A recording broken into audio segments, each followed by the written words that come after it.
6th of December, Rabbi Moore, Parsha Shavua, Parsha with Rashi, Vayigash.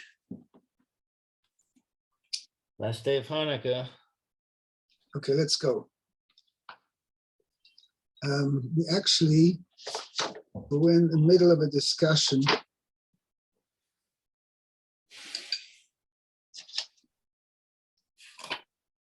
Into things now.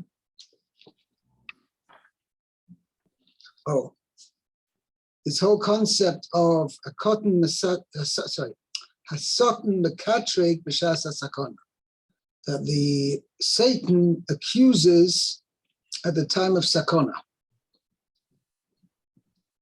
Right. Right. What does it mean? I wanted to point out there's two aspects. If a person himself puts himself in danger, or there's another point, if somebody is in danger, but it's happened to him unwittingly, whereas he all of a sudden finds himself in danger, not on his own, not that he intentionally put himself there in this situation, but he so happens that he did everything he should have done. In normal circumstances, it would have been a safe place, but now he's in danger. Okay, so the question is, do we also say this concept, hasoten mekatreg b'shas hasakona? So l'chayra, we would have to explain there are two levels. There's a certain level where the soten can accuse because in natural circumstances, even the person didn't put himself in this situation, but the situation is a situation of danger. Therefore, a person needs special merits to be saved from such a situation. However, he will not need to have as many merits as if he intentionally put himself in a situation of danger. Then, for sure, he needs far more merits to be able to save him, to be saved. Because, in other words, it's like three levels. There's a person who's sitting at home, nothing's happening, he's not in no situation of danger whatsoever. There's a situation of danger where person is putting himself in that situation unbeknowingly, and therefore he will need extra schus to be saved, but he's not necessarily to the extent that if he himself had put himself in danger, then he needs far more merits to be able to be saved. Okay, that's basically the thing. Then basically the where the Mefarshim speak about it is in Parshas Vayigash, where it says that Reuven came along. Quote you the pasuk, right towards the beginning of Parshas Vayigash.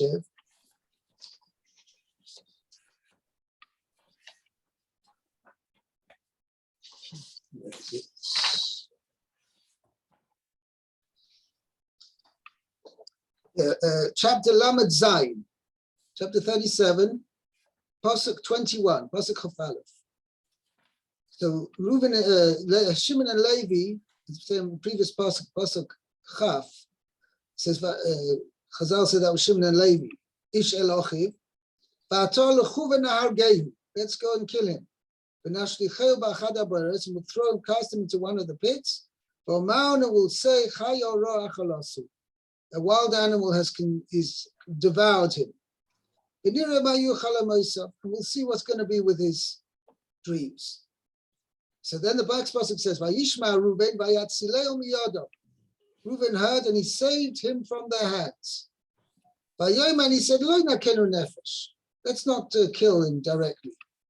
Vayomer alem Reuven al tishpachu dam. Again he repeats it. Why it's repeated? It's a separate thing. Throw him into the pit. The yard al tishlechu bo, but don't put your hand against him. The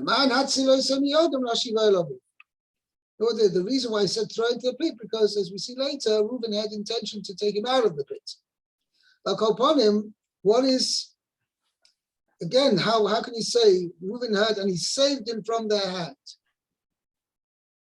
But he's also agreeing to throwing him into the pit. And Pashtus, Reuven realized that there was, as you call it, snakes and scorpions inside the pit.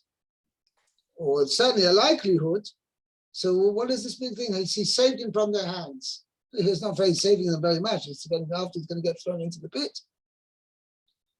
So the Or HaChaim explains he saved him from their hands, meaning this is a very deep concept which is major machlokas between different commentaries. If somebody, let's give an example, if somebody points chas v'shalom, a gun at somebody, and the person who is having the gun pointed at him is ostensibly not chayav misa, is it shaykh for the one who's pointing the gun, is it shaykh for him to kill the person being pointed at? What's shaykh mean? Is it possible? Is it possible for the person who has the gun to shoot and kill the victim when the victim is not chayav misa, ostensibly? No. Okay, so the question is, again, this coming up, this concept, hasotin mekatrik b'shas hasakana. There's no doubt that the person who's had the gun held at his head requires more schuyos, more merits to stay alive than if the gun had not been pointed at his head. That doesn't make any sense to me. It makes definite sense. Because now this is a person is going to be accused by the Satan, whatever that's supposed to mean, and the person is not guilty. And if the mashal is that the Satan is like a prosecutor and the accusation is in a court, then the person is going to be found not guilty, no matter what. So that's the question, is no matter what, because HaKadosh Baruch Hu runs the world through nature, which means that HaKadosh Baruch Hu does not allow the open hand of Hashem to be visible, clearly visible in the way the world runs. So therefore, in this situation where one person is pointing a gun at the other one's head, there has to be even under normal circumstances or different circumstances, this person who is having the gun held at his head would not have been judged to die. Okay. Nevertheless, he now requires an extra schus, extra merit to stay alive, because it's going against nature. It doesn't mean he's going to die, but he requires an extra merit to be able to stay alive. So there's a story about a rabbi. They went to him and they said, there's a poisonous snake that's terrorizing our town. The rabbi went and he put his foot over the hole and the snake bit him and the snake died. And he said to the people, it's not the snake that kills, it's sin that kills. Correct. So it's not the gun that kills, it's sin that kills. Correct. The person has no sins, he's not going to die. But I can assure you, excuse me, saying, that this snake managed to kill a number of people who put their foot on the hole or put their foot where the snake was, who may, under other circumstances, may not have died at that point. I don't dispute that. What I'm disputing is this idea of merit having anything to do with it. Okay. Rabbi said it's sin that kills. If the person doesn't have any sins, then he's not going to die. Correct. Well, what a person has some sins, but the level of his sins under normal circumstances would not be decreed upon him that he should die. Then he might die. But he dies because he has sins, not because he lacks merits. Correct. I'm talking about the same. I mean, it comes to the same thing. What I mean is sins and merits. It comes all into the calculation. But when you say he has to have extra merits, you make it sound like a game. That's what I object. No. It's What not- I'm saying is it's not a game. It's a matter of justice. Right, but I'm saying that the players in this justice, I don't want to use the word players maybe, but the calculation of justice in these two situations may not be the same. I agree. I don't have a problem with that. Okay, that's all with it. Very good. So as long as we agree, then we can go further. Okay. Okay, All right. So where are we now? We're on Vayigash. we're on Pasuk Chav Tes. Did we finish the Rashi? Chaf Tes. We're all the way up to Chaf Tes. Wow. Yeah, I think we were up to that Pasuk. We're doing the Rashi. Certain Mekachik B'Shas HaSakana. That's where we're up to. But we didn't finish the Rashi here. This is Chaf Tes. Chaf Tes. Ulekachtem, 29. 29, correct. Okay. I don't see anything about the Sutton. Look in the Rashi. Ah, here it is. I see it. Okay, I got you. Okay, so should I read 29? Yes, please. Ulekachtem gam es ze meim panai v'karahu ason v'haradtem es sevasi bira'ah she'olah. If you take this one away from me, and As this well, Gam is Ulekachtem Gam es Zemin Panai. You take this one too. also away from me, and misfortune should befall him, it will bring down.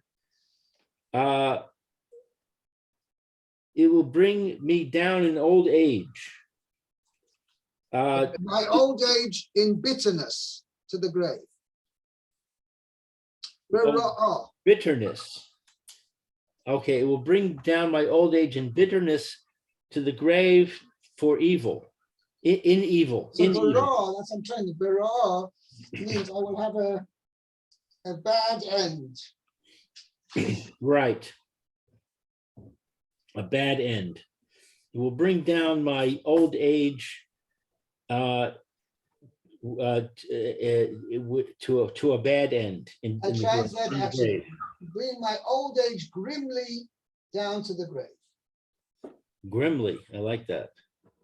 Yeah. Okay, so now Rashi says v'karahu ason, and that means if misfortune befall him, shehasatan mekatreg bishas hasakana, that the Satan accuses during a time of danger.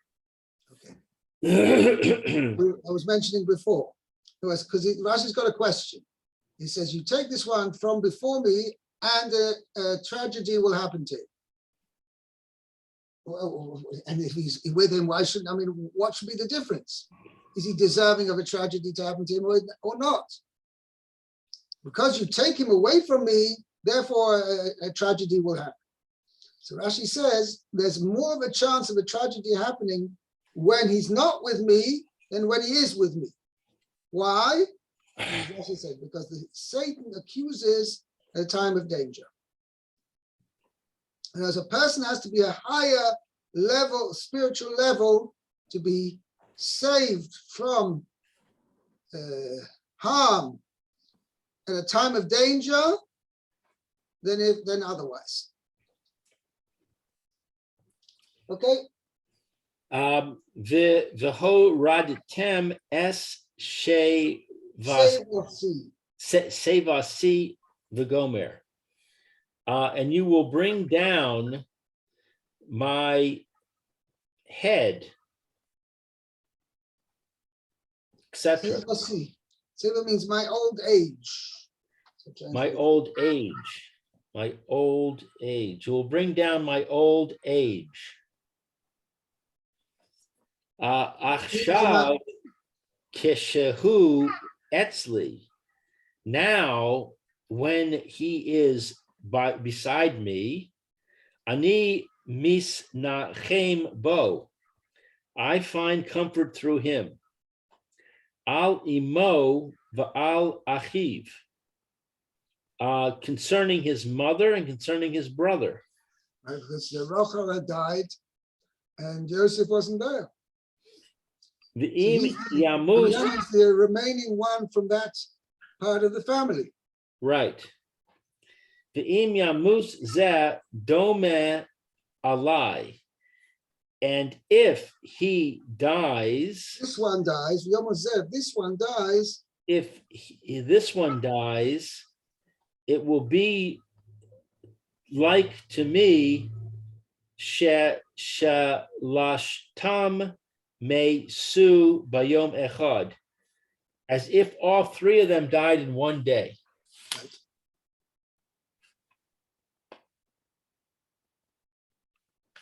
okay?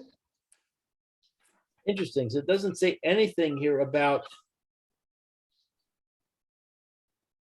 Oh, I see. No, it said that with the Satan. Okay, that's right. Okay, I'm with you. Okay, let's continue. All right, so now 30. Va'ata kivoi el avdecha. And now, when I come to your servant, Avi, my father, v'hana'ar einenu itanu, and the lad is not with us, v'nafsho keshura v'nafsho, and his soul is bound up with his soul. Okay, that's We'll see. It's no Rashi on that. It's a mid-sentence, like Right, dot, dot. right. There's no Rashi on that. Yeah, but he's saying, now when I come to your servant, my father, and the boy is not with us,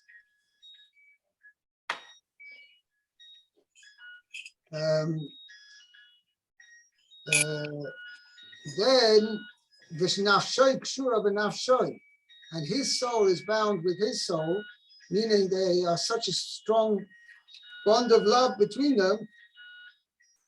Then, okay, let's go on to the next passage, Lamed Aleph. Just as a side, it's funny that it's referring to Binyamin as a Na'ar. Doesn't he have 10 children already? I think he does. It's hardly a Na'ar. Is it an insult? Yosef, 1 second. From Reuven to Yosef were born within 7 years. Right. Following that, there was How 6 much younger was Binyamin? Yaakov, yeah, that's what I'm going to say in a second. Yaakov stayed another 6 years in Laban's house, and then there were 2 years on the road. And towards the end of the 2 years, that's when Binyamin was born. So Binyamin was 8 years younger than Yosef. And Yosef is now 30 plus 39. 7 plus 2, 39. 39. So Binyamin was 31. Right. Hardly a Na'ar. Yeah, it's interesting. And you find that Yitzchak is called at the age of 37. He's also called a Nar. And he went to the Akedah. Right. And when Yosef is referred to as a Nar at the age of 17, I believe there's a comment that, in Rashi that says he was childish.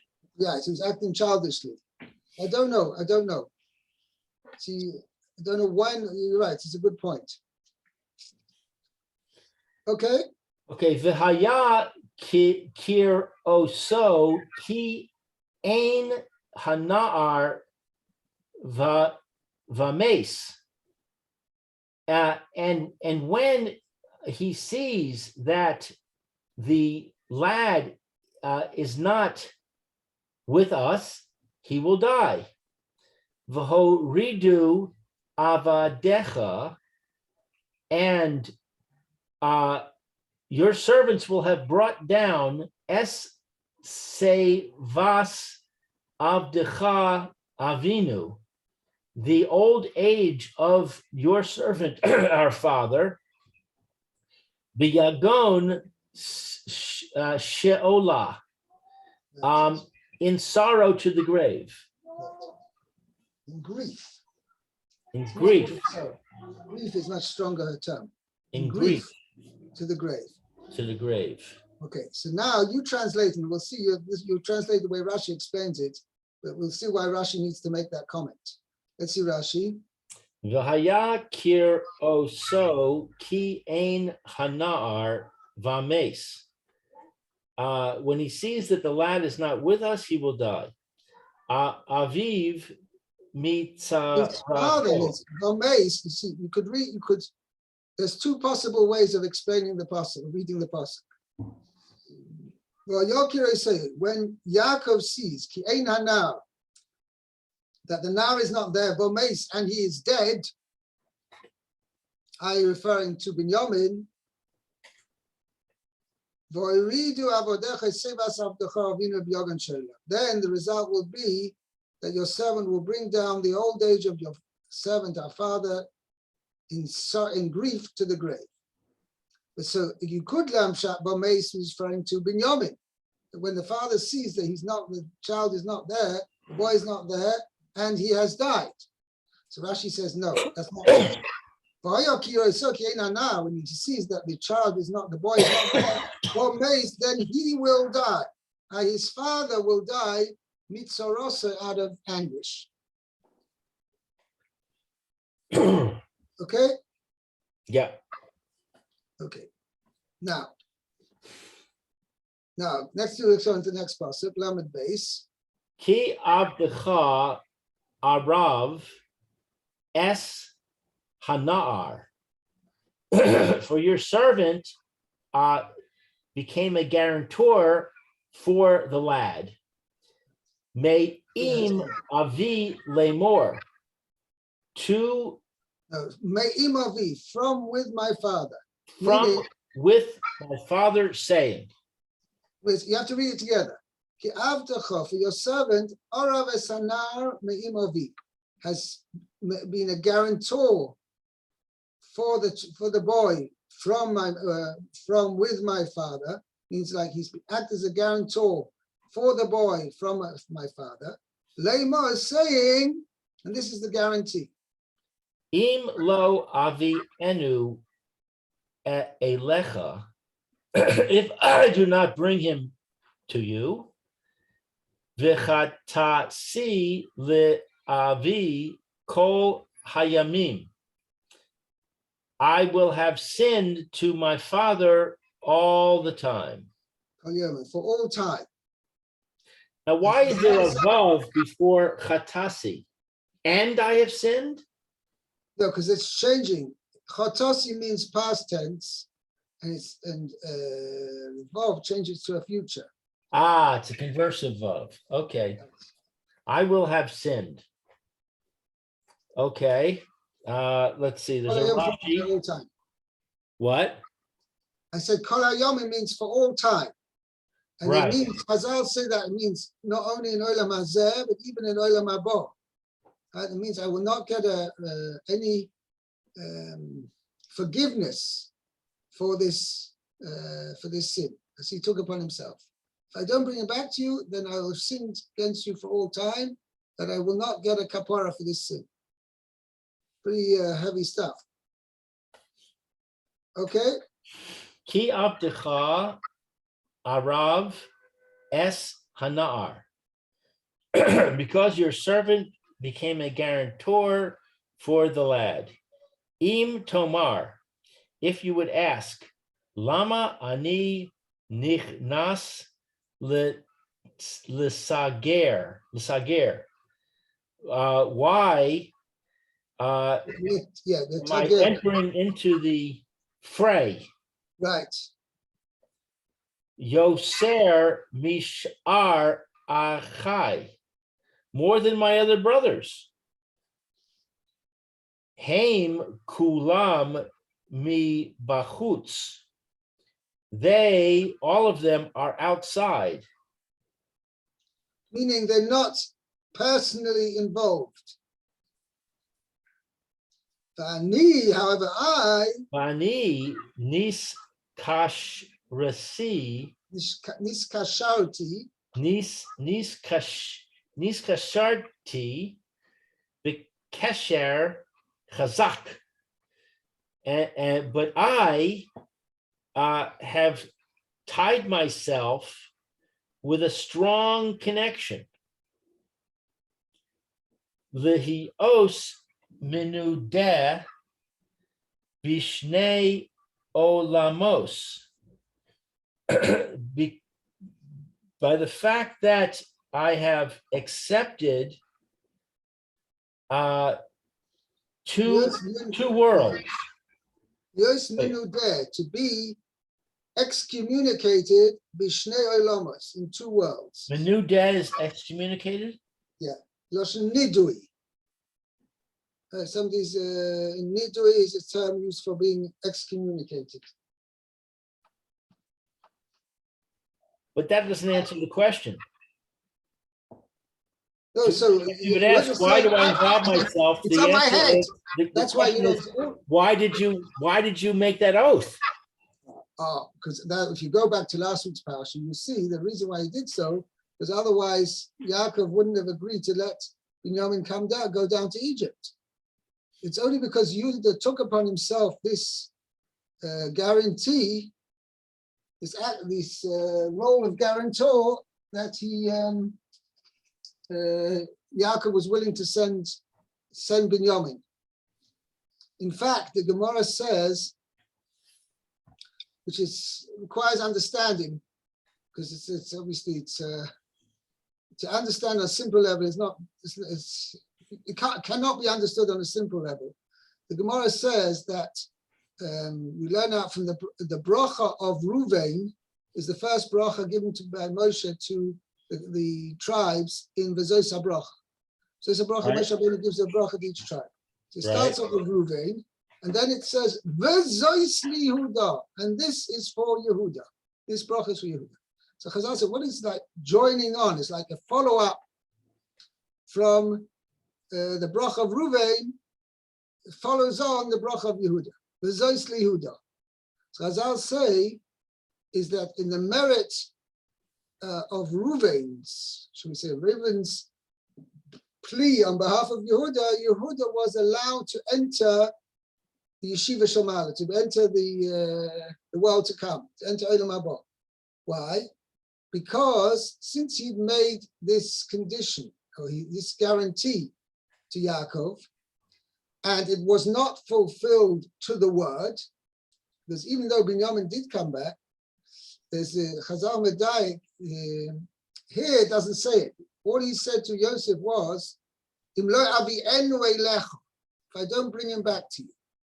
If you look back in Parshas Miketz, Yehuda added two words.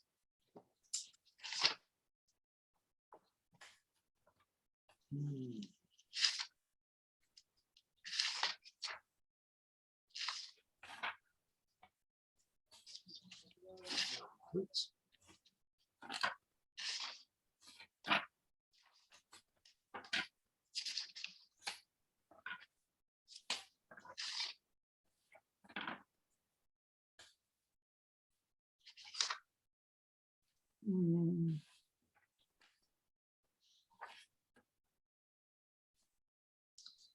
Chapter 43, Pasuk 9. Mem Gimel Tes. He says, Anochi erevenu miyadi tevakshenu. I will guarantee for him, you may claim him from my hand. Im lo yavi Yosef elecha vehitzaktiv lefanecha. If I don't bring him to you and present him before you. So Rashi explains over there, why did he add those two words? He wanted to impute to it that he's going to bring him back alive, not chas v'shalom otherwise. Okay, so he Right. says, but nevertheless, the Maisa, he said this term, v'tzaktiv lefanecha. And Chazal say that he did not the Chazal, but the Mefarshim, some Mefarshim explain that he did not actually fulfill this part to the letter. So therefore, for that reason, they weren't letting him into Shamayim. But then What Reuven, do you mean he didn't fulfill to the letter? I thought we just said he did bring him back and set him before him. yeah, but for some reason he didn't actually present him before Yaakov. This placing him, see, Yehuda didn't come over to Yaakov and say, "Here, Binyamin's back here. Here he is." Okay. So therefore, that's why Yehuda, because we said that tzaddikim are held against their word, mamish to the letter. But tzaddik says something, he's got to fulfill it to the letter, and therefore Yehuda was not being allowed into Shamayim, into the Olam Haba, because he hadn't fulfilled his promise to his father to the letter. So whereupon Reuven stuck up for him, and Reuven said, "Listen, he brought me to tshuva. Why? Because since Yehuda admitted that he had had relations with Tamar, which was technically forbidden, right? Nevertheless, Yehuda admitted it openly, even though he."